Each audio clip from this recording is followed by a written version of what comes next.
Dengar ya, Habib di Indonesia itu ternyata bukan keturunan Nabi Muhammad. Kesimpulan ini disampaikan langsung oleh Kiai Haji Imaduddin Utsman Al-Bantani di berbagai acara. Ini tentu penting buat umat Islam di Indonesia, soalnya selama ini ada anggapan bahwa mereka yang disebut Habib, misalnya saja Habib Rizik, adalah keturunan Nabi Muhammad. Dan keturunan Nabi Muhammad itu bersih dari dosa. Akibatnya ya banyak Habib di Indonesia diperlakukan seperti manusia suci, kata-katanya mutlak dituruti, dan bahkan ada umat yang bersedia cium kaki sang Habib. Menurut Imaduddin, pandangan ini salah besar. Selama ini para Habib di Indonesia disebut sebagai Ba'alawi atau kelompok keluarga yang adalah keturunan tokoh bernama Ubaidillah. Mereka percaya Ubaidillah adalah putra tokoh Ahmad bin Isa yang merupakan keturunan Rasulullah. Masalahnya, kata Imaduddin, nggak ada bukti kalau Ubaidillah sesungguhnya anak dari Ahmad bin Isa. Di kitab-kitab sejarah Saudi, Irak, Mesir, Yaman, nggak ada yang nyebutin Ahmad bin Isa punya anak bernama Ubaidillah. Baru sekitar abad ke-9 Hijriah, nama Ubaidillah muncul sebagai anak Ahmad bin Isa di kitab-kitab Ba'alawi. Selama 550 tahun sebelum itu, nama Ubaidillah nggak pernah disebut sama sekali. Kesimpulannya, nasab Ba'alawi ini kayak ya cangkokan lah, alias baru dibuat di generasi belakangan. Ini diperkuat hasil tes DNA beberapa Habib. Banyak dari mereka yang berhaplogrup GM201, sementara Nabi Muhammad punya haplogrup J1. Haplogrup itu kode genetik yang nunjukin asal-usul nenek moyang kita. Jadi, setiap orang punya haplogrup tertentu yang diwarisi dari garis keturunan ayah atau ibu. Nah, karena haplogrupnya beda, ya berarti mereka bukan keturunan Nabi Muhammad.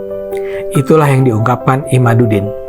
Semoga setelah ini nggak ada lagi deh ya oknum-oknum yang minta privilege karena mengaku keturunan Nabi. Sebelum tahun 2000-an, habaib di Indonesia itu sudah ada. Orang-orang yang mengaku sebagai keturunan Nabi itu sudah ada. Dan profesi mereka sangat bervariasi. Status sosial mereka juga bervariasi. Ada dari tukang jualan parfum sampai menteri luar negeri. Indonesia punya yang levelnya habaib. Dan tidak ada kerusuhan, tidak ada polemik di antara itu semua.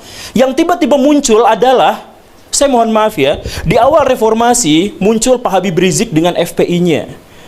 Pak Habib Rizik itu latarnya sebenarnya dari NU, tapi entah bagaimana ceritanya, di situ sudah mulai ada kisruh dengan NU yang lain. Ada FPI versus Banser.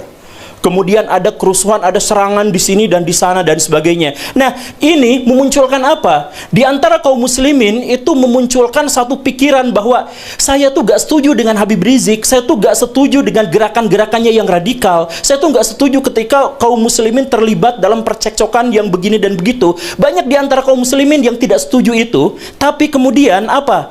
Mereka tidak berani melawan, tidak berani menentang karena itu kan Habib.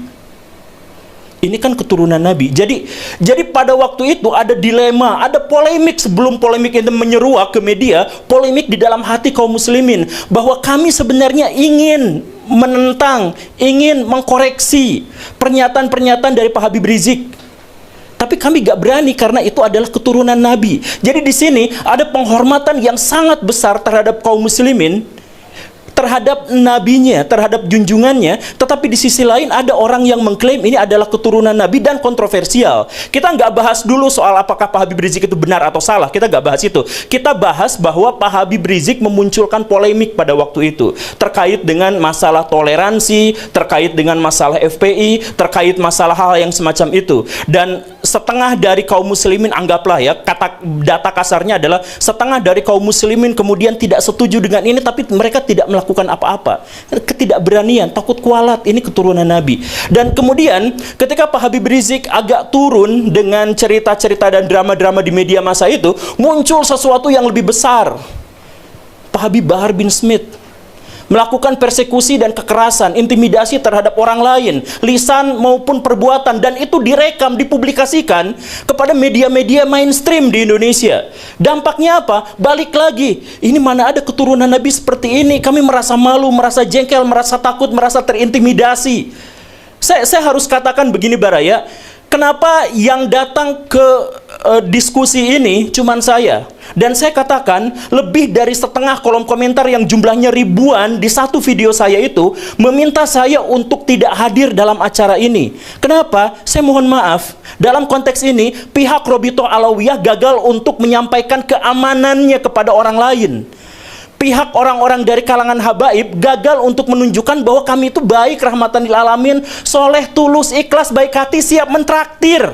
Gagal untuk menyampaikan itu ke publik karena yang ditampilkan itu apa? Kekerasan atas nama habaib, bahwa kami itu boleh melakukan persekusi. Bahkan Pak Habib Bahar bin Smith di pengadilan, ketika beliau sedang diadili, kemudian ada saksi dan kemudian beliau mengatakan, kamu tahu nggak siapa saya? Saya adalah keturunan Nabi.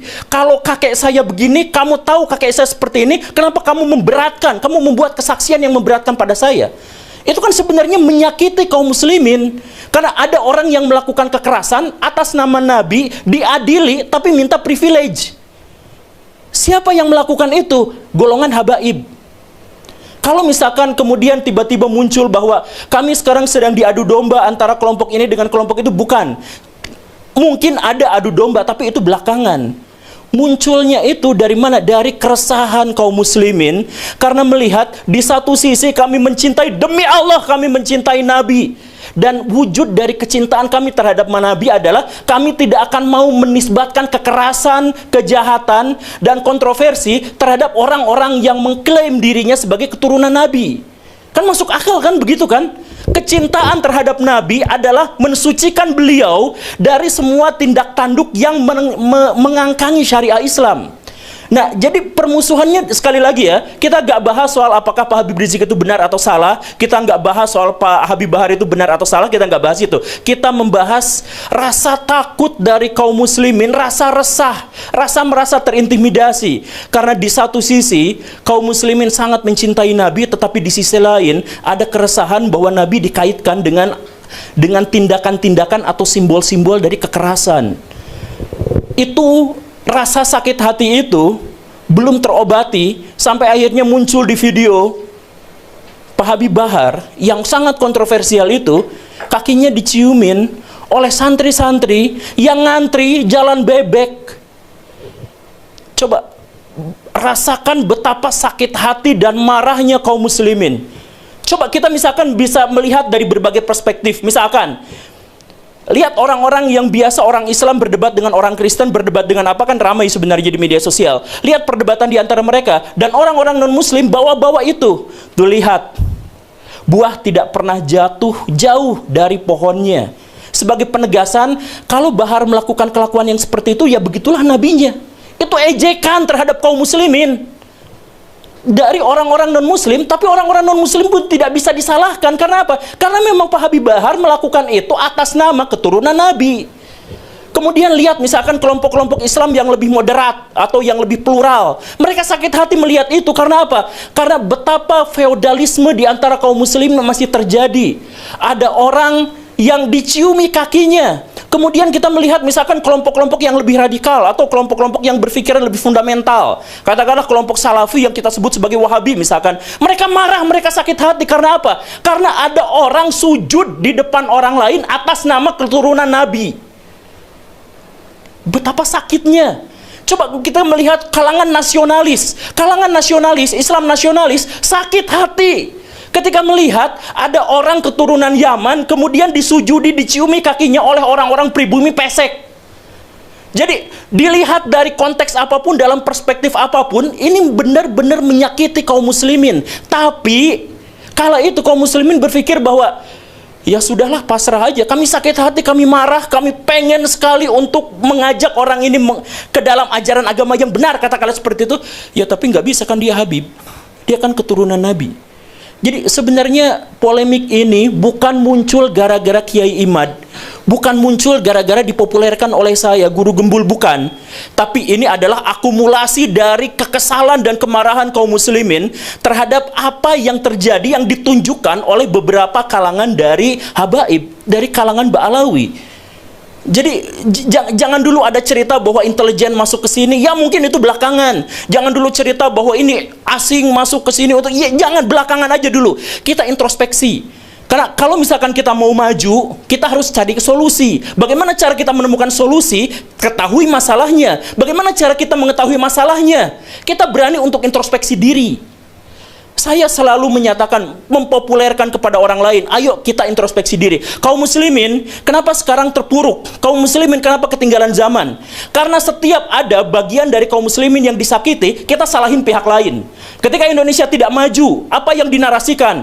Oh, karena ini adalah konspirasi elit global, konspirasi Yahudi, ini Amerika Serikat yang keji dan sebagainya. Ya iya, katakanlah memang seperti itu. Tapi tidak ada seorang pun di antara kita yang gagal itu kemudian menyalahkan pihak lain. Kalau kita gagal dalam permainan sepak bola, kita nggak berhak untuk nyalahin pemain lain yang lebih bagus. Kalau misalkan kita melihat bahwa Indonesia sekarang carut-marut, jelek, terpuruk, tidak memiliki peradaban yang memadai, ketergantungan sama pihak asing, sama Cina, Amerika Serikat dan sebagainya, introspeksi diri, mungkin kitalah yang salah. Bukan lalu kita menyalahkan pihak lain. Nah, termasuk juga dalam hal ini Rabithah Alawiyah, kalau misalkan mau berbicara tentang polemik nasab ini, tolong pikirkan, jangan, oh ini adalah gara-gara konspirasi, bukan. Ini gara-gara introspeksi aja, saya mohon. Introspeksi aja bahwa di antara kita memang ada orang-orang yang seperti itu.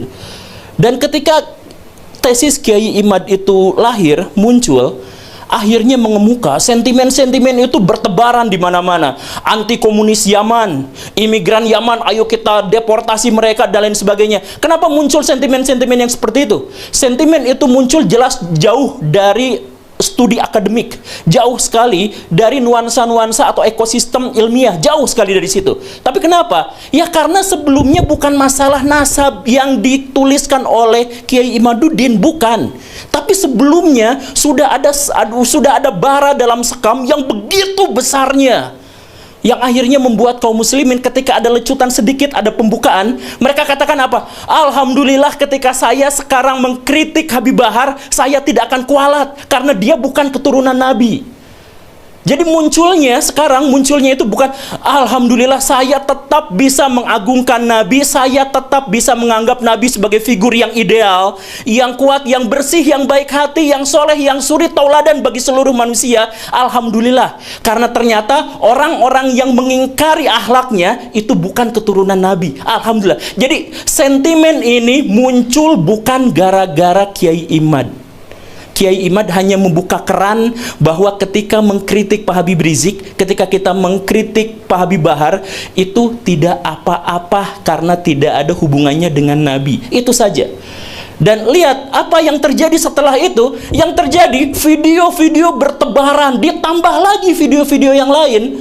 Misalkan, muncullah video yang kemudian saya juga tampilkan kemarin. Ada Habib yang mengatakan bangsa ini bisa menjadi bangsa yang kuat, yang teguh, tidak kena bencana dan sebagainya karena mencintai para habaib. Kan beliau Habib, Pak Novel Al-Idrus. Kemudian dikatakan, siapa yang berani mengkritik, mengkoreksi Habib, maka dia seperti iblis. Itu pernyataan tekstual, harfiah, literlaksnya seperti itu. Jadi bayangkan kaum muslimin makin marah dengan adanya video itu. Kenapa marah? Karena mereka mencintai Nabi. Kemarahan itu muncul karena mereka mencintai Nabi, dan di zaman Nabi diketahui secara persis bahwa Nabi tidak pernah anti kritik dan anti koreksi. Setiap ada musyawarah, para sahabat selalu bertanya, "Ya Rasulullah, apakah ini adalah wahyu ilahi atau ini adalah pendapat pribadi?" Kalau pendapat pribadi, ayo kita diskusikan. Dan banyak sekali riwayat-riwayat yang menjelaskan bahkan Nabi mengalah dari orang-orang yang mengkoreksinya. Waktu perang Uhud, kenapa kalah? Karena Nabi punya strategi, dibantah, mendingan gini aja. Yang dijalankan bukan strategi Nabi, tapi adalah strategi para sahabat. Kalah beneran. Dan Nabi pada waktu itu tidak pernah menyalahkan. Demi Allah, tidak menyalahkan para sahabat yang mengusulkan strategi itu. Artinya apa? Ya, Nabi ikut musyawarah itu, Nabi kalah dalam perdebatan dan diskusi itu, kemudian setelah itu, ya sudah dibiarkan, dianggap sebagai bagian dari keputusan bersama. Ketika kalah, Nabi tidak pernah menyalahkan mereka semua. Ini Nabi. Lalu tiba-tiba muncul orang yang mengklaim sebagai keturunan Nabi, tiba-tiba mengatakan kalau ada orang yang mengkoreksi habaib, maka mereka itu adalah iblis atau serupa dengan iblis. Siapa itu? Pak Novel Alaidrus. Itu videonya sudah viral. Saya yakin banyak di antara orang-orang di sini juga sudah melihatnya. Nah, kalau misalkan dari Ba'alawi tidak menyaksikan itu tidak apa-apa. Kalau misalkan di antara Ba'alawi, di antara orang-orang itu lepas tangan dengan itu, ya nggak apa-apa. Tapi pahamilah bahwa kisruh ini, polemik ini bukan dimulai dari adanya gerakan-gerakan intelijen untuk memecah belah kaum muslimin. Sekali lagi, kalaupun itu memang ada, jangan kita jadikan sebagai alasan untuk mencari kesalahan. Jadi kalau misalkan saya melakukan perzinahan, saya bersumpah saya tidak akan nyalahin setan. Emang kerjaan setan itu untuk membisiki saya untuk melakukan kemaksiatan. Kan begitu. Jadi kalau misalkan kita dipecah belah, jangan salahkan pihak yang memecah belah. Orang kerjaan mereka seperti itu. Salahkan diri kita kenapa kita bisa dipecah belah. Dan lagi-lagi ini jauh dari sentimen akademik. Makanya kalau misalkan kita ngadain debat publik misalkan yang seperti ini, saya pastikan, saya berani bilang, kalau misalkan kita mengadakan debat publik sampai 100 kali di berbagai universitas terkemuka, polemik ini nggak akan berakhir. Satu-satunya cara untuk mengakhiri adalah yuk introspeksi sama-sama, hentikan narasi-narasi di media sosial terkait dengan privilege dan penghinaan terhadap orang-orang yang dianggap suci dan orang-orang yang dianggap bersih di Indonesia di luar Ba'alawi. Coba misalkan Baraya di sini, saya minta maaf, tapi coba langsung rasakan bagaimana sikapnya ketika ada orang yang mengatakan seperti ini. Sorbannya kiai-kiai itu derajatnya ada di bawah kaki dari Habib, bahkan ketika Habib itu penzina, tukang narkoba, tukang mabok. Ada narasi seperti itu disebutkan, dipopulerkan oleh kalangan mereka sendiri. Jadi ketika polemik ini mengemuka, mereka langsung ngomong, jangan tetap jangan kritik habaib, karena sorbannya, pecinya kiai-kiai itu derajatnya lebih rendah daripada kakinya Habib-Habib Ba'alawi itu yang tukang narkoba, yang tukang zina, tukang maksiat. Coba orang kampung belajar Iqra. Orang kampung waktu kecil itu belajar tentang akidah, belajar tentang sejarah dari ustadz, dari kiai yang sangat mereka cintai. Lalu ada cerita bahwa kiai mereka derajatnya di bawah kaki habaib tukang narkoba. Rasakan bagaimana sakit hatinya mereka ketika mendengarkan narasi yang seperti ini. Bahwa kemudian Habib terbodoh itu 70 kali lipat lebih mulia daripada Habib terbodoh itu 70 kali lipat lebih mulia daripada kiai-kiai. Coba kalau misalkan kita ikut pengajian, kita ketemu sama orang yang kita salim tangan karena menganggap ilmunya luar biasa, memberikan kontribusi kepada kehidupan kita, memberikan pencerahan kepada kita, lalu dikatakan bahwa mereka itu nggak seberapanya dibandingkan dengan Habib paling bodoh.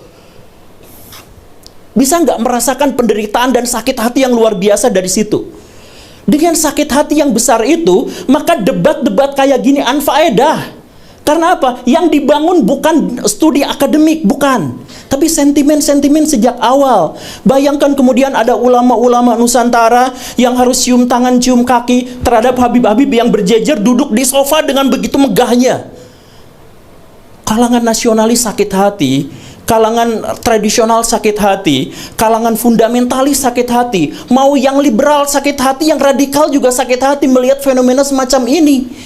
Jadi please lah, saya demi Allah, atas nama Allah saya katakan bahwa saya datang ke sini untuk menghentikan polemik ini. Saya berharap saya bisa. Tapi untuk menghentikan polemik ini bukan dengan debat, bukan dengan diskusi. Tapi ayo kita sama-sama hentikan yang seperti itu. Kemudian kemarin Pak Fikri Syahab mengatakan kepada saya bahwa kami sebenarnya lepas tangan terhadap kelompok-kelompok habaib yang seperti itu, karena kami adalah ormas penulis nasab saja, dan kami tentu saja tidak memiliki otoritas untuk ngurusin apa yang mereka katakan dan apa yang mereka perbuat, misalkan seperti itu. Ya kalau memang seperti itu, sampaikan kepada publik, bukan kemudian melakukan pembelaan-pembelaan. Kalau misalkan kemarin Pak Haji Roma Irama mengatakan bahwa saya pernah ditawari sertifikat habaib, Bukan dicaci maki. Kenapa tiba-tiba muncul di media-media itu, ini orang yang sudah sepuh, ini orang yang sudah ini, tapi kenapa malah seperti ini, soal khotimah dan sebagainya? Bukan.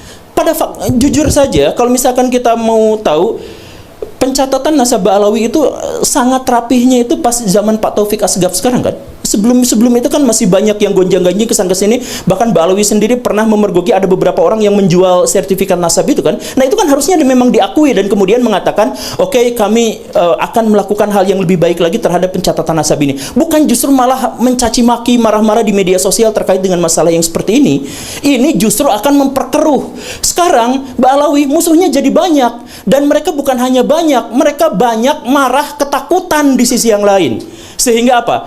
Kemarin waktu ada pertikaian di Karawang atau Tangerang itu yang kiai katanya digebukin sama kelompok Ba'alawi, sama kelompok Habib. Itulah yang akhirnya menyebabkan Rabithah Alawiyah dianggap begitu mengerikannya. Pak Guru Gembul, please lah, saya punya firasat buruk, jangan berdebat datang ke mereka. Mau menang, mau kalah, tetap genjur, bonyok mukanya. Jangan salahkan mereka. Demi Allah, jangan salahkan orang yang menyarankan itu, karena sudah ada wujudnya. Sudah ada kiai dan banser yang memang digebukin. Sama siapa? Sama habaib, sama orang-orang muhibin. Itu memang nyata, itu memang benar, dan itu divideokan dan viral dan banyak orang yang menyaksikan. Jadi sekali lagi, ketika sekarang Mbak Alawi, ketika habaib di Indonesia itu digonjang-ganjing dengan begitu banyak isu, please introspeksi diri. Dengan cara itulah kita bisa menghentikan polemik. Kita bisa membangun bangsa yang lebih baik. Kita bisa membangun peradaban yang lebih besar kalau setiap orang insaf atas apa yang harus dia lakukan dan apa yang selama ini sudah dia lakukan. Saya yakin semuanya baik-baik saja. Ketika saya misalkan datang dan ketemu dengan Gus Wafi secara langsung, kok orangnya lucu ya? Dengan Pak Syahab, lah kok orangnya ramah ya? Kenapa gak seperti bayangan saya sebelumnya? Nah, jangan salahkan bayangan saya sebelumnya karena apa? Ya karena memang sudah terjadi seperti itu. Makanya untuk Rabithah Alawiyah saya minta, ini mah sebagai saran dari seorang yang lihat realitas, ini saran. Nyatakan kepada publik misalkan bahwa kami lepas tangan dari tindak tanduk yang sangat kontroversial dari kalangan habaib itu, bahwa kami memang tidak bisa apa-apa. Sampaikan aja kepada publik. Kalau misalkan kemarin kemudian Gus Wafi mengatakan di videonya bahwa ini sebenarnya gara-gara ada habib-habib dari kalangan muda yang ilmunya belum banyak, tapi kemudian ini bukan sesederhana itu. Kalau misalkan 1-2 habib mungkin seperti itu, tapi kalau misalkan banyak, ini mungkin ada masalah kaderisasi. Jadi mungkin Pak Habib Bahar dan lain sebagainya itu, sejak dia umur 4 tahun, sejak dia melihat dunia, kakinya sudah dicium, tangannya sudah dicium, apa-apa sudah dilayani. Thank you for the happiest year of my life.